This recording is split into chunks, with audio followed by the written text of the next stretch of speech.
banyin kong ayo hiyagi kamon kasyong tay kadohnot kasunat kasur ka ba jem hakajing batay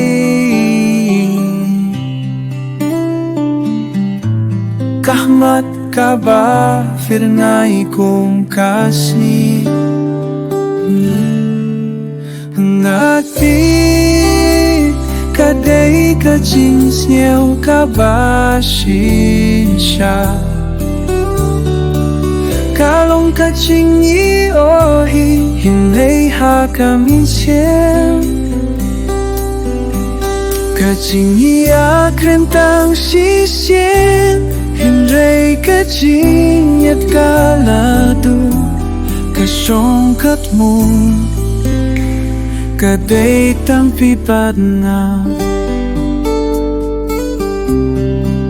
kikim tien basukin mau hinray don hakadok nu kikhmat chong fi ki ai min siem ba tung lai kas ni chong ala kulabe mo tanda kajing yo hibat visisye nati kadai kajing siya kabashisha kalong kajing yo hinay hakaninche kajiniakan tang sisye hinay kajing yat kalado kasyong katmo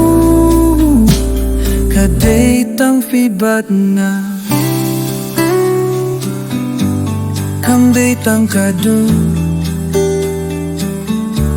kamday tang kasu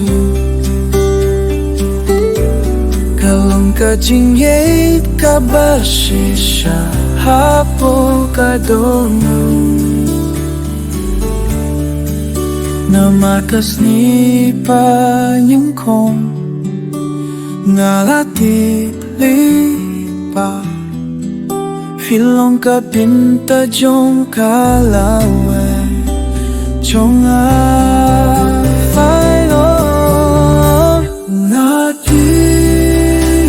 kadai kajing sneo kabashisha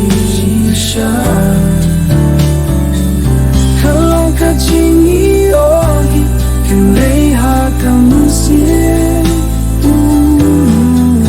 kajing iyak tentang sisir hepe kajing iyak kalatu